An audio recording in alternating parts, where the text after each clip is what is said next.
Hey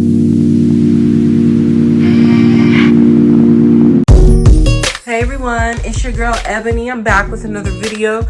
I'm so sorry that I've been away for so long, but y'all have to understand that online school has been so hectic for me, and I've been dealing with a lot of other stuff because it's never just going to the Zoom meetings. It's always homework, it's always other stuff that you have to do just to make sure that you're progressing with the timeline of a normal college freshman that would be on campus. There's stuff that we have to do and stuff. Sorry, I'm just trying to make it to where y'all can see me. There's stuff that we have to do and work harder to get that normally if you were on campus that you wouldn't have to do, if that makes sense. And so it's just been a lot lately, and I've just been trying to keep up and make sure that I'm taking care of myself, because y'all, I'm not gonna lie, there've been some very trying moments over the course of this short time that we've been in school. It's not even September 19th. We haven't even been to school a month yet, and I've already had so many trying moments where I'm like, Lord God, I know I need this college education. Please, help me stay strong.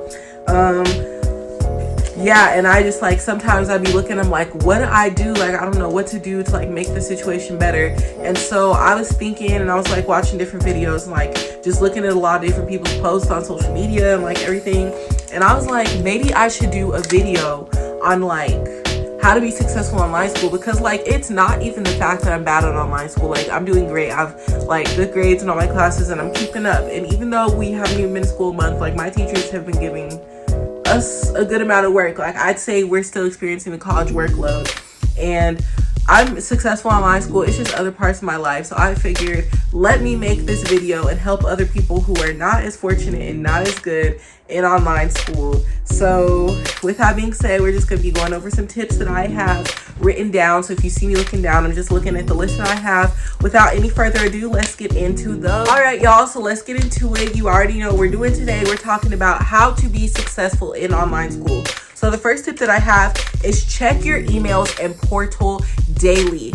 Don't let a day go by that you're not checking your email and your portals, because you are going to miss out on so much. For me, on my portals, all my teachers upload at least 3 to 4 weeks of assignments and lessons, weeks worth of assignments, modules at a time. So they're not gonna see you reminders oh, we're doing this, now we're doing this. No, you just need to make sure that you're looking at the modules and making sure you know when is due, what is due when, because that's gonna make or break your success. Because late credit is not really what you want to be doing in college, and you need to be checking your emails, because that's when professors are going to be communicating about change in Zoom dates. Oh, we're not having class, and I'm going to push it up or move it back so that you can schedule accordingly. Or they're going to be sending you emails about different resources that you can use. I know as part of the honors seminar, she sends us a lot of emails about scholarships and a lot of emails about internship opportunities and different events that they're bringing to us. We're having a virtual Q&A with Harvard Law School, basically. It's something that I remember reading in one of the emails. So if I hadn't checked my emails, I wouldn't have known. That is the way that our alumni association is communicating with us and trying to connect us with people that would be beneficial to us, considering the career that we want to go into and that we've expressed interest in. That is how the head of your major department is going to be communicating with you about internship and different opportunities available, for me in the political science department. In your portal, that is where you are going to see the grades for your assignments. You're gonna want to stay on top of your grades for your assignments, so you can, one, know what to do better for next time, and in case there's a mistake in the grading. Because I remember my teacher, my biology professor, she had marked that I did do an assignment, and I know good and well I did that assignment. And so because I saw the grade early on, and it was early enough for me to dispute that, I was able to shoot her a quick email and be hey, I completed this assignment, why is it showing us a 0 on campus? Y'all, I'm sorry, there's a big airplane, I can't really do anything about that. But she was yeah, I can fix that for you, thank you for telling me. That's why you need to stay on top of your emails and your portals, because not only does it show my grade in the portal, it also gives me notification every time my professors have graded something. So yeah, that's my first tip. Check your email and your portal daily, if not daily, multiple times a day. So let's get into the next. So the next tip that I have for you guys today is going to be invest and use your planner. So don't just buy a planner and not use it, and let's not just not buy a planner altogether. You need to be buying a planner and updating it on a consistent schedule. Like what that schedule looks like as far as you updating it is honestly going to depend on your needs and the fluidity of your schedule, meaning how often your schedule changes. Or can you pretty, like for me, what I do with my planner is I'll write in it every Sunday for the week. So like I will literally plan my week on Sunday to the next Sunday. Like I'll write down all the Zooms I have, any meetings that I have. I also put my personal life in that, so I know how to plan my time. Like if I have work, I put that in the planner, the specific days and the times that I have work. I go to Vasa Fitness to see my personal trainer. I know those appointments are on 8 a.m. Saturday, so I usually block out 8 to 9 a.m. every day, every Saturday. That time is blocked out. I know when my biology class meets, my political science class meets, like my math class, like we all pretty, like all my classes pretty much have set and standard meeting times unless the professor says otherwise. So I put those in my planner so I can like get a base plan of my week and what it's going to be looking like. So therefore, after I put my classes, I know what kind of time I have for like extracurriculars or fun things like YouTube or just activities for myself, or do I have any downtime to like just go to the mall or something like that.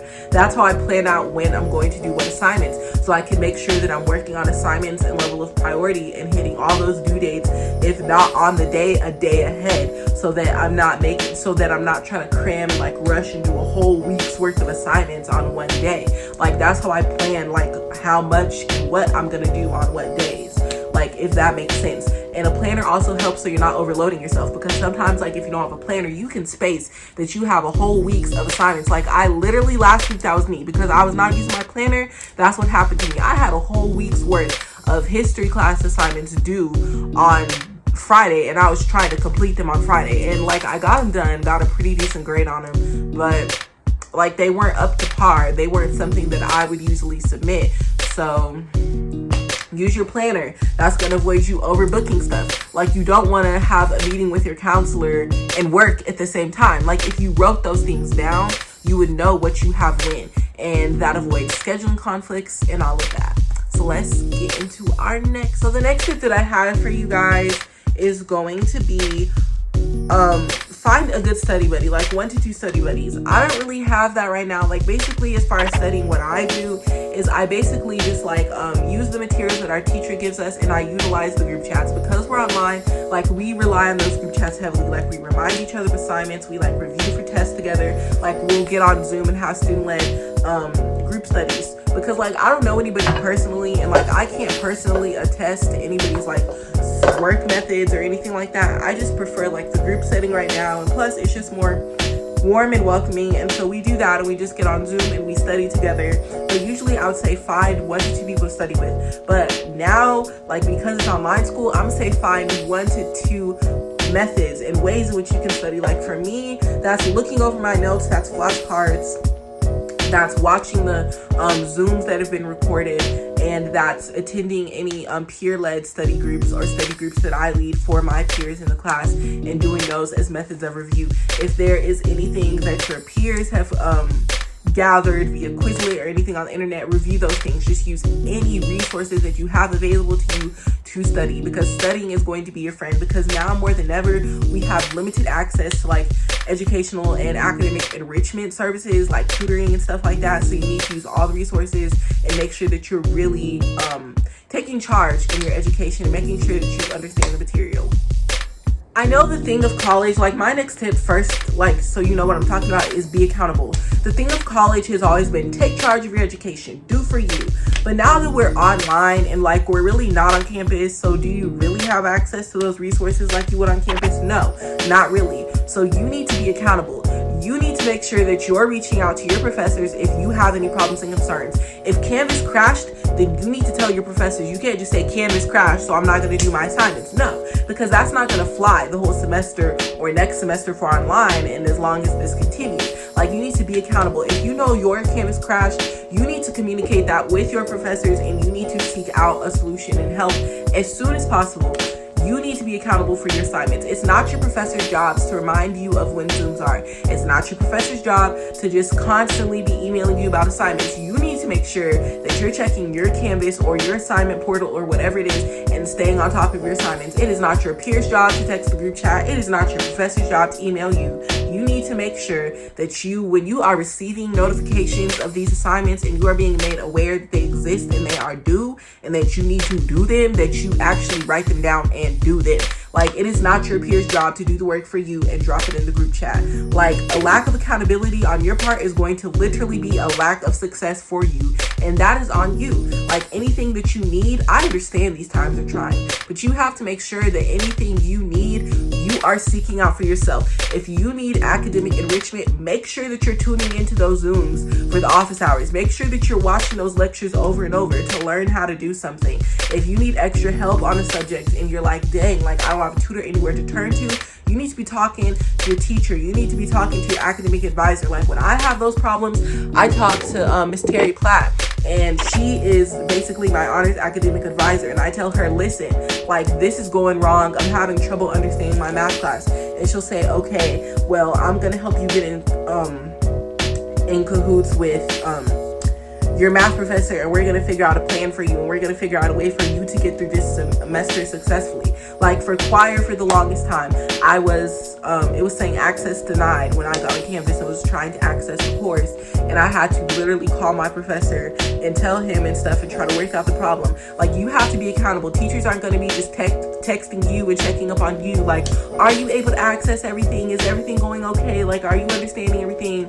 Like, they're not going to do that for you. Like, you need to do that for yourself. So that's my tip on being accountable. The next tip that I have for you is time management. Time is of the essence now more than ever, because like now you don't have like that physical push and that physical motivation, like, dang, I need to make sure that I'm in Carter Hall by this time, or like, I need to make sure I'm in the library for this study group by this time. Like, no, you just have to have time management. Like, I know you're at home and you're always in your room or wherever you study, but you're always in the comfort of your home and your normal life, and you're not being pushed outside of that boundary to like actually manage your time. Like, there's actually no real demands or like requirement, like, I guess I'm trying to say, but you need to make sure like you're managing your time. You can't just spend 10 hours a day binging Netflix and expect to do well on your assignments and expect to have time to study. Like, I understand, like, you would have Netflixed if you were on college, you would have like probably partied and everything, but you need to manage your time.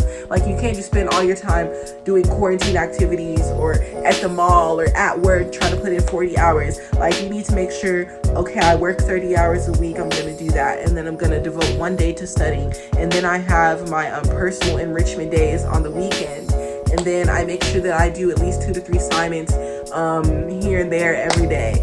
I have a pet and I know I have to take care of him, so I'm going to devote 2 to 3 hours a day to that. Like, you need to manage your time. That means not spending too much time on one thing or too little time on one thing. Like, you can't just not study or study for 1 hour a week and expect to do great on your test, and meanwhile you're spending like 5 hours Netflixing, or you're spending 5 hours with your friends, or too much time on one class. Like, you need to manage your time, which is where utilizing that planner is going to come in. Because literally for me, all I have to write out is the requirements or like the tasks that I need to get done for the day. I'm pretty good at time management and like knowing when I'm going to do best and when I'm going to put in my best work to do the most out of the task. Like, cleaning and stuff like that usually happens at night. Self-care stuff usually happens in the morning. I usually do my academics from 12 to about 6, so I know when stuff gets done. If I have work, I do my academics in the morning, and I try to just do little touch-up stuff here at night and like on my lunch break. Like, I'm pretty good at knowing like when I'm most likely to get stuff done, so I most likely get stuff done on those days and in those specific time slots. So that's what you need to do. You just need to practice time management. So the next one that I have for you guys is just step away. Sometimes stuff is going to get overwhelming and you're not going to be able to put your best foot forward and have your best mindset going into stuff. So you need to just step away. And you can't step away forever. I'm not saying step the week away or step like a whole month away, but just step away 30 minutes or even a day if you can afford it, and just put everything away. Put your laptop down, close everything, and take a walk. Go for a jog, meet up with a friend, call somebody that you're really dying to talk to. Try to reach out to like people in your class and on campus via social media. Watch some YouTube, do Netflix. Like, find something that's going to in a way help to revitalize you and to help you be back in that mindset that you need to be. Because sometimes, like for me, it's too trying, it's too much, it's overwhelming. So I'll just put all the books aside, shut my laptop, and go downstairs and watch some SpongeBob and come back when I'm in sound mind. With that being said, we all just need time to sometimes step away. All right, Lavishles, I hope you enjoyed my video. I'm so sorry again that it's been so long since you've heard from me, but I promise I have great content coming. I can't wait to be back with you guys and can't wait to start filming again. It's been my pleasure, and I hope that you like watching my videos as well. Drop below any tips or ideas, comments that you have for me, but remember to keep it respectful. I don't really respond well to negative connotation. I just don't do well with stuff like that. If you don't have anything nice or constructive to say, don't say it at all. Like, I understand that sometimes the best criticism isn't always going to be the nicest thing that people always want to hear, but if you can't say it in a respectful way, you probably just shouldn't say it at all. With that being said, remember to stay lavishly, live lavishly until next time. I love you guys, and I'll see you next time.